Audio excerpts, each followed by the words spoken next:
very good evening and welcome to this special edition of Irish Whisky Review. And tonight we go live to England to talk to a gentleman who is an expert on English whisky, if there ever was such a thing. Is there, Marty?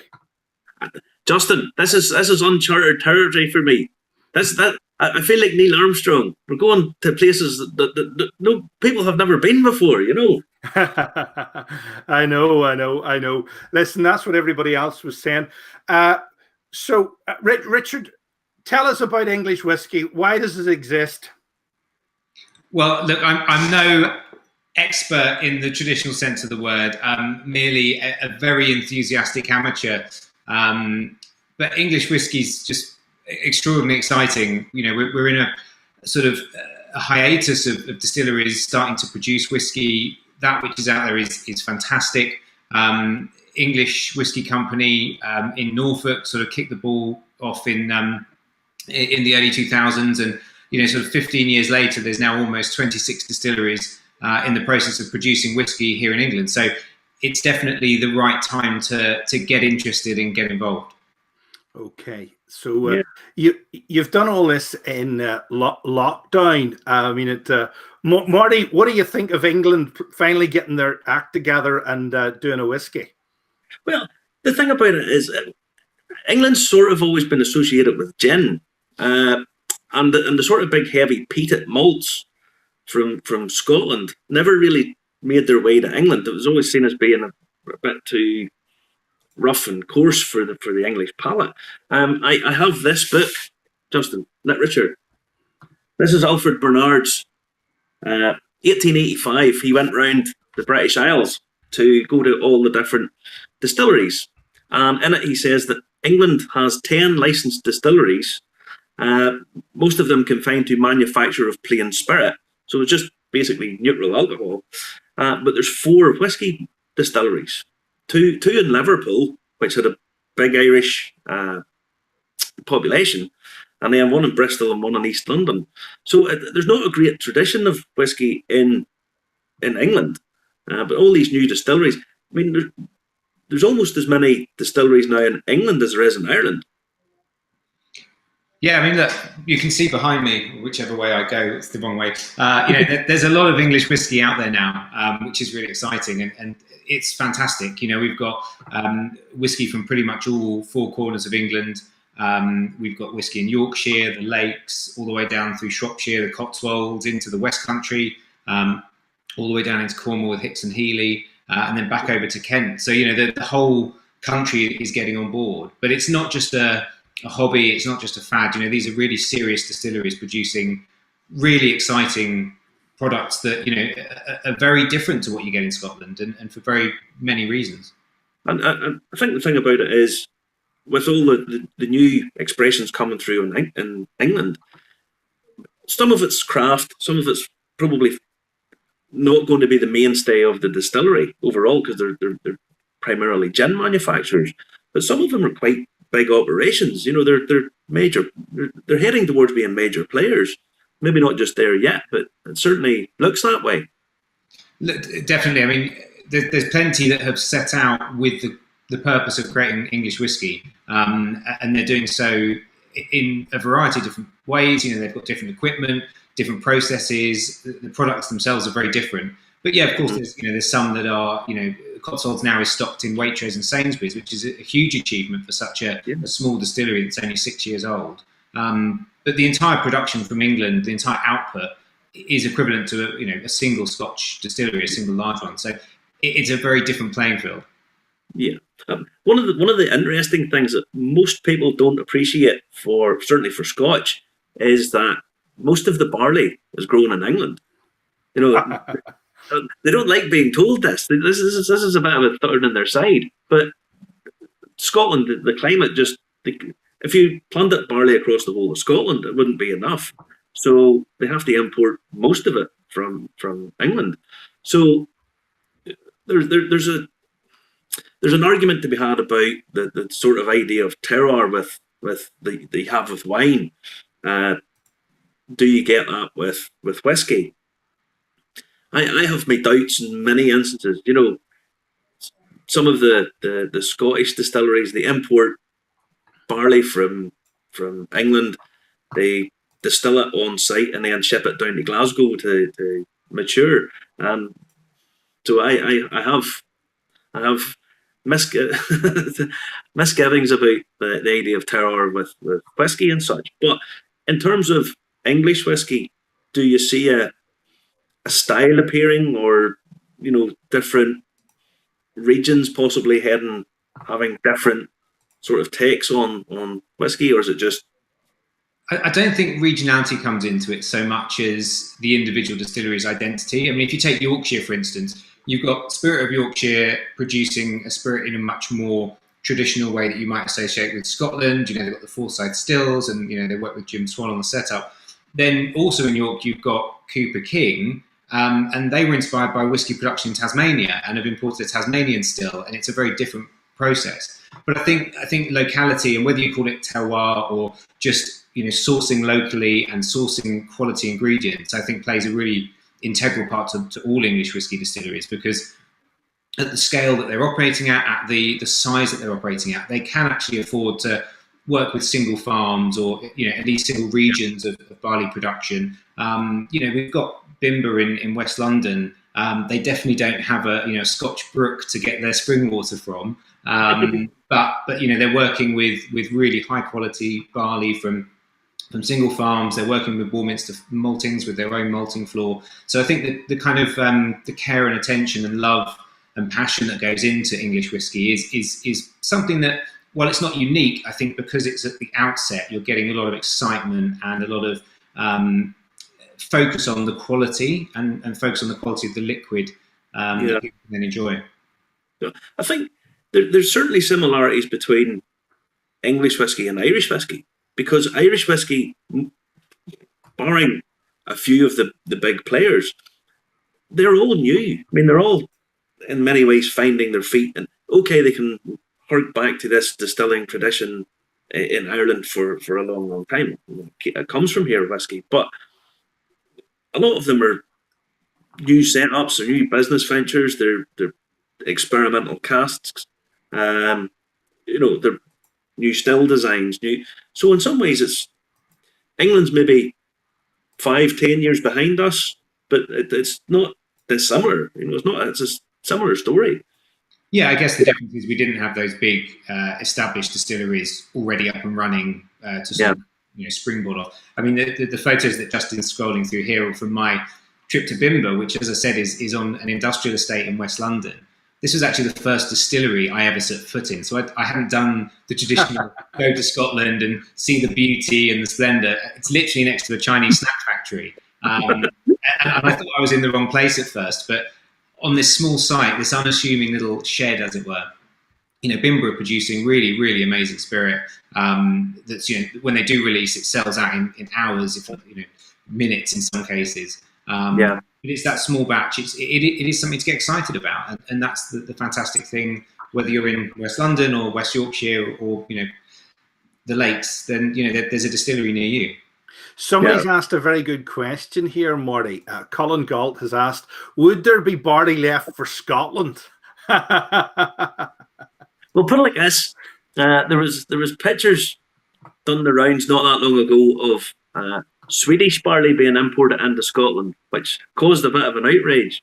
But the climate in Scotland's just not conducive to having huge amounts of barley. There are distilleries that grow their own barley, but it's in fairly limited amounts. When you take somewhere like Cardew, they're selling millions upon millions of bottles every year. There's no way that the Scottish agriculture could support that. So it has to come up. There's plenty of room. Don't worry, there'll be plenty of barley growing all over the place. Yeah, definitely don't think we're going to run out anytime soon. But obviously, the weather plays a big part in it as well. So that's surely. Yeah. Justin, I'm going to show you a wee surprise here. Hang on. All right, I like wee surprises. Do you know what that is? That's a glass of water. How often have you seen me drinking water, Justin? I don't know. I thought it was maybe gin that one of the English distilleries had sent you over. This is possibly the first time on this that I've drunk water in its natural state. Don't worry, I think Richard's drinking whiskey as well. now, listen, Richard, there's a number of distilleries involved in this. I mean, about a third of the English ones are involved in this. How do people go about getting tickets? Because I'm put on screen, this is the Eventbrite link and the brand. And if people click in the side column, they can actually get straight through to this if they're interested. Do we still have time for people in Northern Ireland to join up? Because it's still 2 full working weeks away, isn't it? Yeah, so we've had a few challenges. You know, it's the first time doing this. We've had a few challenges with some of the packaging and distribution. So we've actually had to end ticket sales for everywhere other than mainland UK, which is obviously really annoying. But yeah, if you are in the UK, then you can still buy tickets. We've got another week of ticket sales going on, and we're trying to work out a way that we can still allow people access to the festival, even if they don't have a tasting pack. So watch this space if you're in Ireland or the rest of Europe and would like to still participate. Okay, because obviously, COVID-19 is putting the kibosh on a lot of stuff. We've been waiting for things to be delivered, and the last tasting, they only got the bottle for this tasting for the last tasting in England, if you know what I mean. It was crazy. It was madness. Now you've got a lot of other people on board with this as well, don't you? Yeah, we've got a great lineup of hosts and other people sort of taking part. So Matthew Wright, as you might know from TV, he's actually opening the festival with our first session. Matthew's become a bit of a kind of English whiskey mascot in a way. So he's forged a strong relationship with Bimber, who I mentioned earlier, and he was involved in their session at the Somerton Festival, which was one of the first big online whiskey festivals during lockdown. Yes, he's actually a big angler and whiskey connoisseur as well. So he's sort of your keynote opening speaker, but you've got a lot of other sponsors involved as well. Yes, so we're really excited. We've got Two Keys, which is a London-based mixer company who make premium mixers. So that we've got some lovely green tea mixer, which goes really well with whiskey. And one of their brand ambassadors is doing a cocktail for one of our cocktail sessions. And as you can see there, we've got Indie Bay, who make these amazing pretzel snack balls, which are really delicious and go really well with whiskey. And then we've also got Love Corn, who obviously make fantastic roasted flavoured corn snacks. So yeah, lots of little things to enjoy on the side alongside the whiskey samples and the various spirits that we've got in the packs. So what are you expecting from this? Because you've probably seen the likes of maybe Belfast Whiskey Festival and other ones that Marty spoke for 18 hours at, Marty. Yeah, so it was a marathon. No, I mean, the likes of this is the first English whiskey festival of really any description. And the fact now you've had to do it online, that seems everything has to be done online these days. But where do you see it going? You know, for next year, fingers crossed, we're out of all of this. Do you see having the same sort of online, maybe with live stuff mixed, or you know, what can we look forward to essentially? I think online tastings have become a thing that are here to stay. I think they're a really important part of the mix. Obviously, we all want to get back to meeting and sharing whiskey in person. That's a very important part of what this industry stands about. But online tastings allow you to reach a new audience. It's also a lot less intimidating. You know, going to a whiskey club or a whiskey bar for some people, that first time. I remember the first time I did it. You know, I went to a London Whiskey Club event. You know, with some kind of whiskey royalty in attendance, and it can be really intimidating, even if you think you know your stuff. So I think online is a great way to get people involved, get them excited. And almost be the gateway into then, you know, joining a local whiskey club, going to festivals.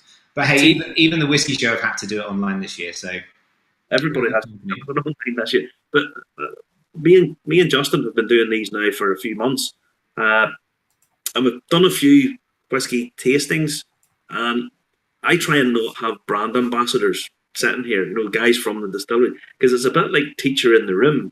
And people often think when they're tasting whiskies, am I doing it right? Am I doing this right, or have I said something that's wrong? And I know exactly what you mean. There's this innate sort of pressure on you have I said exactly the same as this other guy? Well, if you do, you've probably read his notes. It's that's not how it works. So I totally get where you're coming from. Yeah, and actually that's one of the things that we're quite excited about with the festival and the structure that we've created. So rather than just tasting the whiskies and talking about the whiskies, we've actually created a series of sessions where members of the distilleries, but also our hosts, are going to really delve into topics that we feel are really relevant to the English whiskey scene at the moment, and obviously around the production process and what makes each of their products unique. So it will be less of a lesson and a lecture and more of a kind of a discussion, an open forum, and obviously taking questions from the audience as well, and making sure that it's really interactive and it's not just a broadcast. There's some international names in the hosts there as well, Richard. Yeah, so you've got a photo of Felipe. So yeah, we've got a great lineup of hosts. Felipe is a Forbes whiskey writer. He's also the co-founder of the Rhythm and Booze project. So they pair music and alcohol, which are, I think, the two fantastic passions to put together. In fact, they've actually just released their own first whiskey, which I think is a 31-year-old grain. So yeah, he's very very passionate about whiskey. We've got Tim, who you brought up. So Tim Etherington Judge. He's actually the co-founder of Avalon Spirits, which is a sustainable Calvados brand. But he's also a sort of champion of positive wellness in the hospitality industry and sustainability, which is very important to them, and is also a really passionate subject for many of the distilleries in England as well now. And we've got Amy Seaton as well from Birmingham Whisky Club. So Amy's actually been heavily involved in sort of the planning and helping get this festival off the ground. So it's great that she's going to be hosting one of the sessions as well. Fabulous. We're getting some great questions in tonight. Patrick is asking, is English whiskey restricted by any kind of technical file? Oh, you're challenging me now. Look, I'm not an expert on distilling law, but the bottom line is that Scotch is very restrictive. There are some really hard set rules and regulations. Obviously, some of those are the same for English whiskey. It's got to be 3 years old. To be called a single malt, it's got to be malted barley. But actually, there is a lot more flexibility in England because we don't have that sort of equivalent of the Scotch Whisky Association dictating too many of the variables of how you can create your spirit. So I think that's exciting. It leads to innovation. It leads to things that may not work, but that kind of experimenting is always great to happen at the outset of something. I think at some point in the future there will be at least a definition of what English whiskey is, and I know that the distilleries are sort of having that conversation in the background. But for now, it's the Wild West, and people can pretty much do what they want as long as they hit those core basics. Yeah, get off the horse and drink the milk. Well, there's no geographical protection for English whiskey, so really, as you say, it is a Wild West. I mean, they can really mix and match and do what they want. I would be interested to know, would they do different barley grains? Because I think English whiskey would probably rely on single malt. I don't know whether they would be wanting to venture over into a pot still category, the Irish. What Patrick's getting at there is traditionally Irish pot still whiskies had really quite wide and varied mash bills. But now they've come up with a technical file, which is some people say it's quite restrictive. It's not really historically accurate, but it is what it is. If you want that geographical protection, then you kind of have to trade that off with innovation. And in England, I think they have, it is like the Wild West in many ways, a bit like Tasmania, actually. Yeah, and look, a lot of distilleries are just working with barley, but you've got Oxford Artisan, the Oxford Artisan Distillery, otherwise known as Toad, which I love anyway in its name, but they're working with lots of heritage grains, so they make a fantastic rye spirit, which will become a rye whiskey, and that's very different to a lot of people's perception of what English whiskey is. We've also got real experimentation with casks and with process. So Deval Gandhi from the Lakes, previously from Macallan, he's not trying to replicate what he did previously. It's very much about taking the opportunity to find the best of everything and source the best of everything. And if it doesn't exist, then make it, and really bring that level of, I guess, science and precision into the process to deliver fantastic spirits at such a young age. And I think that's the other thing to remember is when you drink English whiskey, English Whisky Company have an 11-year-old whiskey, age statement whiskey out. But most whiskey from sort of the Cotswolds or other places, you're not drinking much more than 4 or 5 years. You know, it's amazing that the quality is what it is straight out the gate for so many of these distilleries. Yeah. You've been in there, Justin? Yes, well, what I was going to ask you is a lot of these English distilleries already have the gin brands. I've noticed that a lot of them do have, you know, other things like rum as well. How many of them are going to be purists and just go down the whiskey route? I mean, obviously it changes distillery by distillery. I love all of the whiskey that England is producing just because it's all different, you know, and it's always a different experience. Henstone, for instance, have won many awards for their gins, but they've got a corn dog liquor, which is a bourbon style whiskey, and they're experimenting with, you know, with corn in the mash bill. They've got their inaugural whiskey, you know, on its way, you know, maturing. So each style's so different. You know, they're all using different equipment. You look at the stills. You know, Henstone are using this kind of German Coast still, which is obviously fantastic for making gin, but also allows them to make whiskey and other spirits. As I said, Cooper King have got their Tasmanian still. We've got, you know, brandy and Calvados stills in the mix there. Oxford Artisan again have had their still made bespoke, I think by a shipbuilder, and it's very kind of Nautilus themed. You know, it's an amazing thing to look at. It's a real kind of Victorian, you know, inspired steampunk contraction. So I don't know where this started, sorry, but I've gone off on the sort of the array. No, that's the best way to go, you know. I mean, clearly, as you know from my technical experience this evening, technology is not my forte, which is why I'm probably a little bit darker, and God knows what my audio is like. But do not have electricity in England. We had it in Larne in 1917. Switch the lights on. put a copper penny in the meter. 50p. Go and ask the neighbour for 50p's. So listen, are you at the panic stages now? You know, you've done all this through lockdown. Are you breaking it, so to speak? Well, look, this is a hobby. This is, you know, I've got a day job. We've got 2 young children, so it's been a monumental challenge.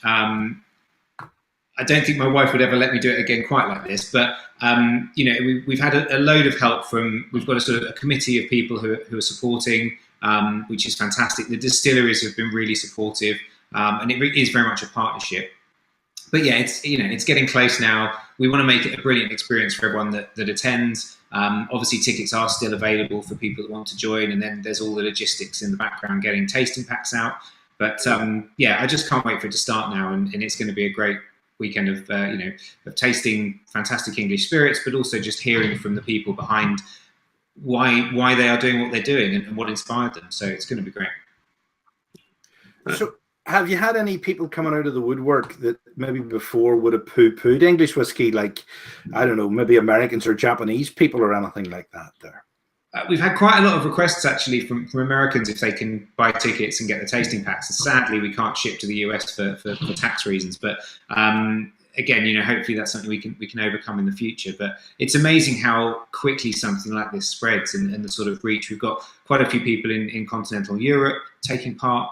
And obviously, you know, we're definitely shipping some packs this week to Ireland. So yeah, and we've got Scots. So, you know, everyone's getting involved. Everyone's interested, I think, in what English whiskey is and obviously will be. Okay, Marty. Any final questions for Richard? Because we're we can run as long as you want tonight, but we wanted to fit you in the hope that you can logistically get stuff over to Northern Ireland or maybe even down south, the Republic of Ireland. But it is going to be tight. I know that. No, well, I think the thing about it is it's another whiskey category that's coming along, and I think you'll start to see a sort of synergy between Ireland, Scotland, and England, where you'll get, obviously the big players will get their bit into it, but you'll start to see there's lots of new innovation, and you'll start to see people copying and taking and sharing information. In Ireland, the Irish Whisky Association has a mentoring program, which if you start a new distillery, they realise that a rising tide sort of lifts all ships. So in England, You could see how that would work out. You'd have the big players coming in, other people coming in, sharing information and growing. And as long as there's good spirit coming out, it's all to be there and be had. Yeah, definitely. And that's what's so exciting, is that there's stuff now being laid down that we won't get to try for 3 years, but that will be that distillery's first ever whiskey, and that's happening across the board all the time in England. So it's a very exciting time to get involved, and if you're in England, go and find your local distillery, because you're probably not that far from one. Yeah, well, this is it, and the fact that the gin craze, I think everybody's sort of the it's kind of at saturation point now. There's really not that much more innovation to be had in gin. I don't know enough about it, if I'm totally honest. But I think with whiskey, you've got all these new expressions, new ideas, new distilleries, all of this, and it's all there. And the more the merrier, Yeah, you can see our little sample bottles that have been being bottled this week, which is really exciting. That was a sort of pipe dream many months ago. So to see that happening now and know that we are getting the product out to people is really exciting. And yeah, festival's going to be great. But this is all about the distilleries. It's all about their products. And as you say, some of them have gone for that pure whiskey route. Some of them have gone for that gin and other spirits in the meantime. But it's that eclectic mix of approaches that I think makes it really interesting at the moment. Actually, my wife is writing a note here saying that if you order tonight for Northern Ireland or the Republic of Ireland, we will make sure that if you order tonight, we'll make sure that we get whiskey to you.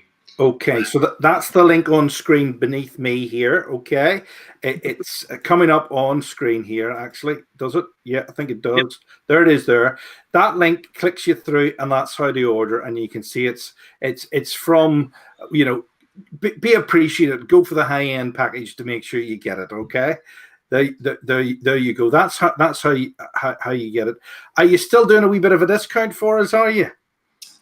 We've got a flash sale on some tickets at the moment this weekend, but okay. You have to check out. I'm not sure. We need to put the non-mainland Europe UK ones back on sale for tonight. So I'll do that straight after this, and you have to check out the link.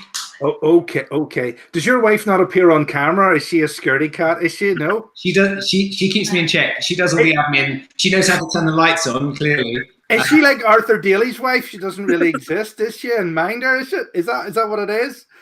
I owe her a huge debt for this festival. In fact, when we did the tasting on St George's Day back in April, we had 6 distilleries, and we sent 8 whiskies to 50 people each. We did a lot of hand bottling and hand labelling, and I thought she would never let me do another event again. So the fact that she's still here by my side, helping me, she's putting the tickets live right now on Eventbrite. So it's definitely a partnership here at this end. I know people don't realise the work that goes into this. Michael Matthews is saying Arthur Daly called her indoors. I'd say that's it. It is a lot of work. It is all hands on deck, Richard. So listen, how's it going to work on the day? What are you doing it by? Are you doing it by Zoom? Are you doing it by Facebook ticketing, or are you in the process of working that logistics out? We've got the logistics, thankfully. So it will be on YouTube. There'll be a link that only ticket holders will have access to, which will be sent out this week. And so, it'll be through the YouTube platform in terms of viewing the sessions. And we're obviously using some other technology at the back end. But. Yeah, excellent stuff. That's a wonderful way to do it. Private link, YouTube. You can catch us, as you know, on Irish Whisky Review on YouTube and Irish Whisky Review on Facebook. Do add us on YouTube, because then you can see all the archives of the stuff. You've got a wee bit of an archive going there yourself, Richard, as well, haven't you? Do you mean this? Yeah, that's not too shabby looking. What's your favourite whiskey yourself? Is it peated ones? Is it foreign ones, or what's your tipple? You have to say an English one. No. You're just trying to beat him here now, Justin. You're trying to beat him. I'm not trying to beat him. I am not trying to beat him at all. No. I'm still in that phase. whiskey's been in my life for about 4 or 5 years, really. So, I'm still in that phase where I'm just open to trying everything. The best whiskey is the one in your glass that you're enjoying. So, I love recommendations from people. And the great thing, obviously, about working within the sector is that you come across things and people recommend things that you wouldn't necessarily know about. So, yeah, right now I'm actually drinking the English Whiskey Company's rum cask small batch, which is... I'm a fan of a rum cask. I'm not...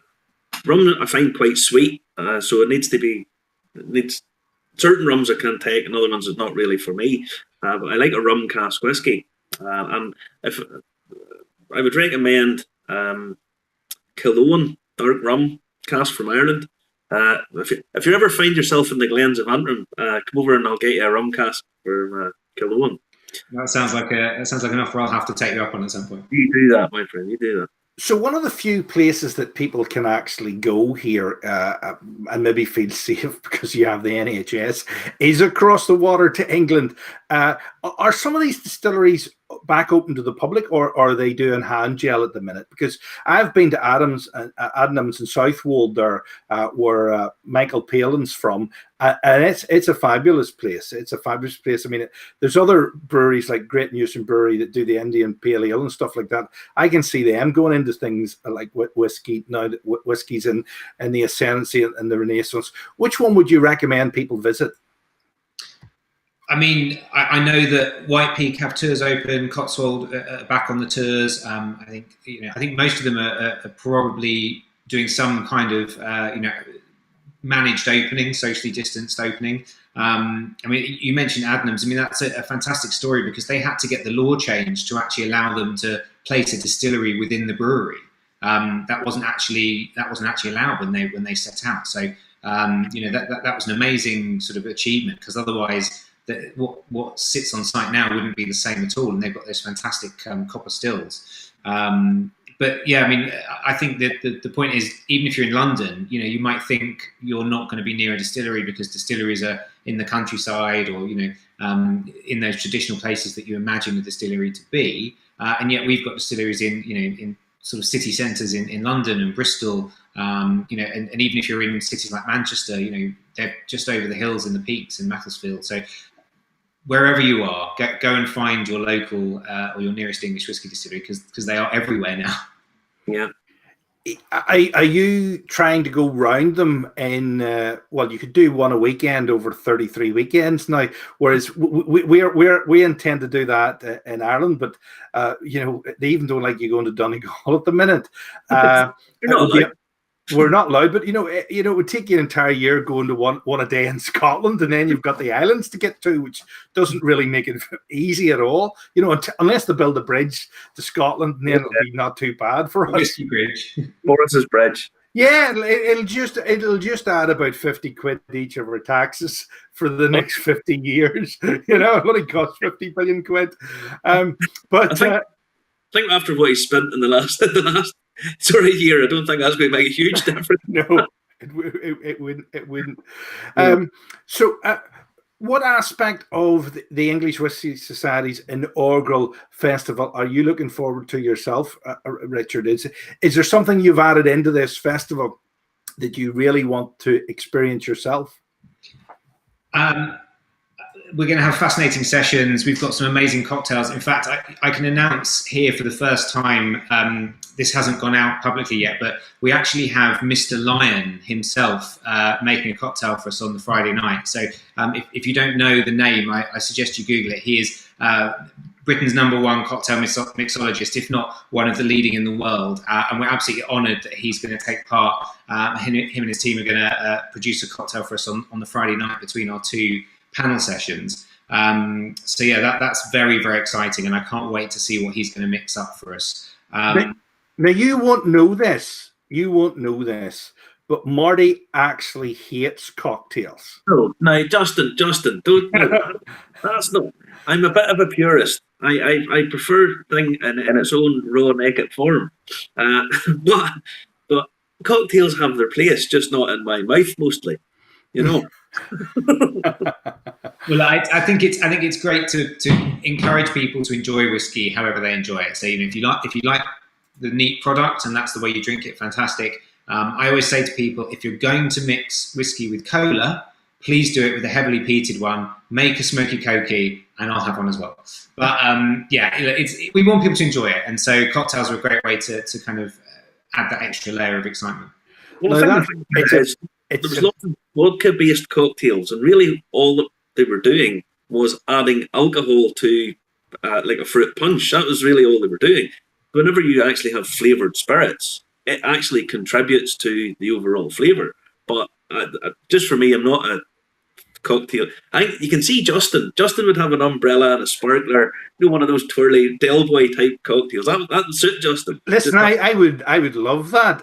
This has made my festival, because instead of just having like pot still peaty, malt or whatever, you actually have a drink, one that you can savor, and it really goes well with. I always think cocktails go well with a big plate of food or something like that. There, but Ryan Lyon there, he's a real coup for you to have.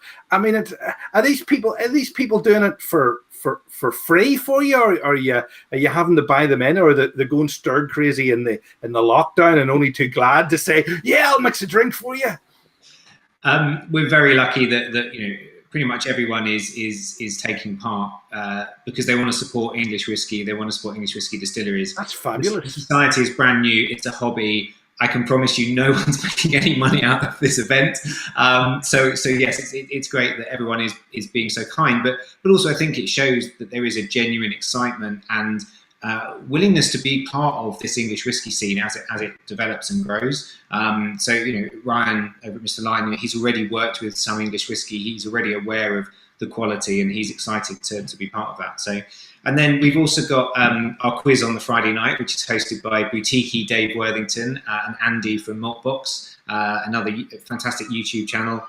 Sorry, plugging your competitors there, but they're doing a fantastic quiz, which is going to be really good fun. And obviously, there's no need for a tasting pack for that. So if you have a ticket to any session, you get access to the whole festival, so you can take part in all of the fun. There's loads of prizes to be won. In fact, some of these bottles behind me are prizes. So it's going to be great. And we're very lucky how open everyone has been to the concept of doing this and supportive. So.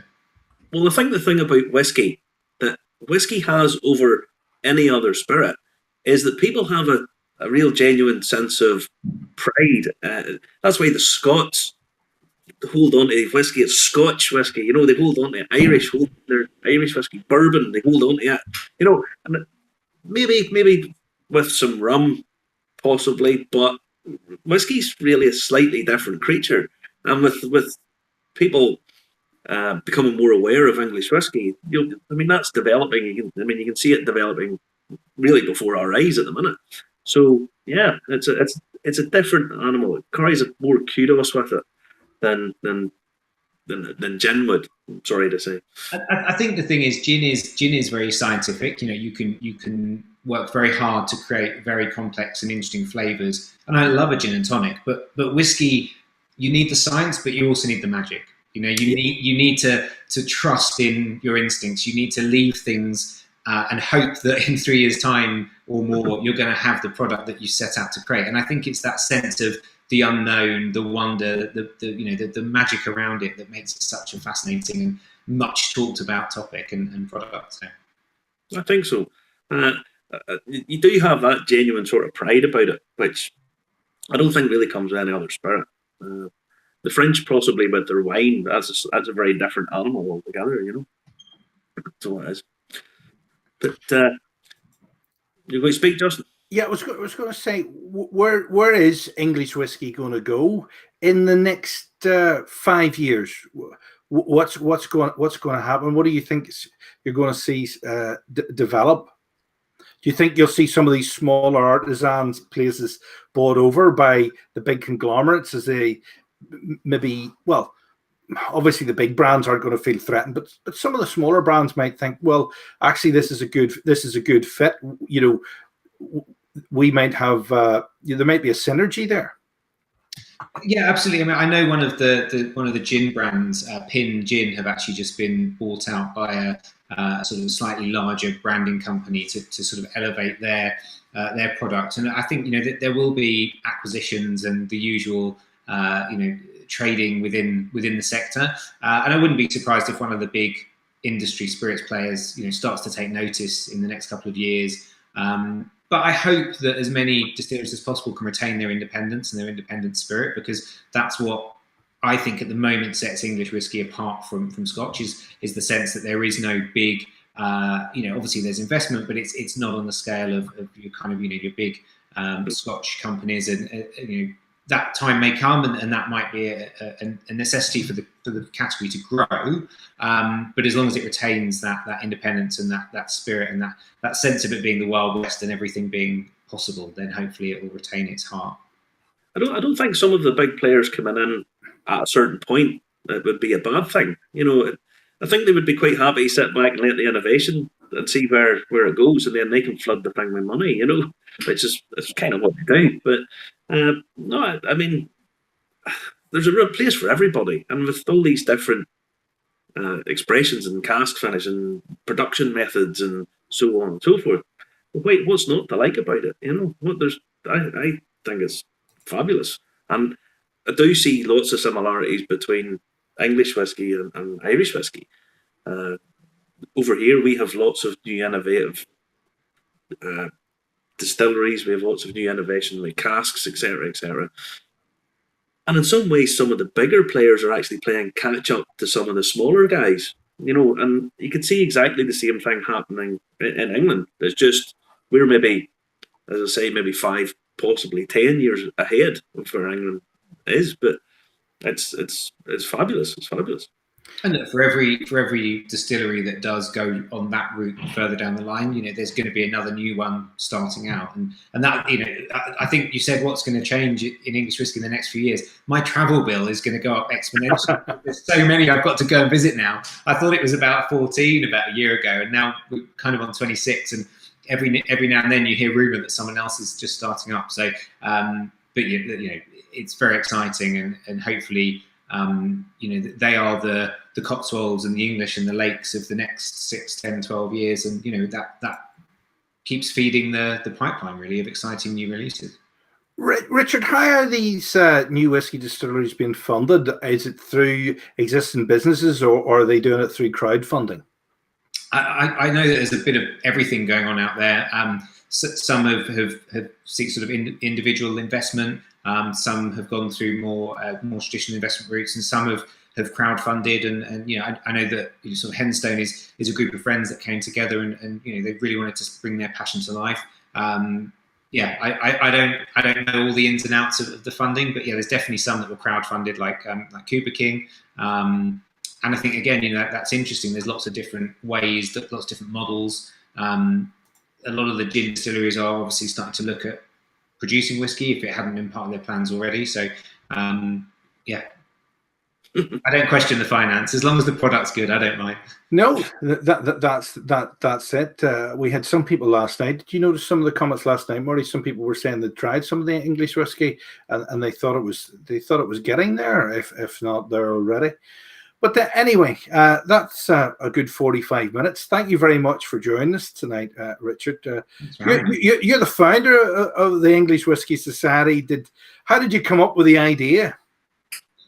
Well, so actually, it was I was running tastings locally here in South London, and a fantastic social enterprise called Ignition Brewery, and we were doing like themed tasting nights. So I did a 6 nations. Which was tricky. I did manage to get a bottle of Puni Alba out of Italy, which is not an easy thing to do. But I was really impressed with the English whiskey that we had on that tasting, and did a little bit of research and realised that there were lots of distilleries out there, but there was no central source of information, no hub, other than Cooper King's fantastic map, which, as I said, keeps needing updating. But it was very much just there's a gap here, and I was keen to be the one to fill it. Obviously, we've got a long way to go. We still don't even have the website live because the festival has been the focus of 2020. Yeah. So, there'll be lots of exciting new things happening from the new year. We're looking at how we can bring more English whiskey product into our members' hands. Obviously, tastings, events, tours, the whole shebang really. So watch this space and do sign up to our mailing list if you're interested to find out what's going to happen next. That'll be the best way to stay updated with all of the latest news. Excellent stuff. Thank you very much. Thank you, Marty, for another night. Thank you, Richard. Yeah. Thank you very much, guys. Cheers for having me. Take care. Bottoms up. Cheers. Cheers.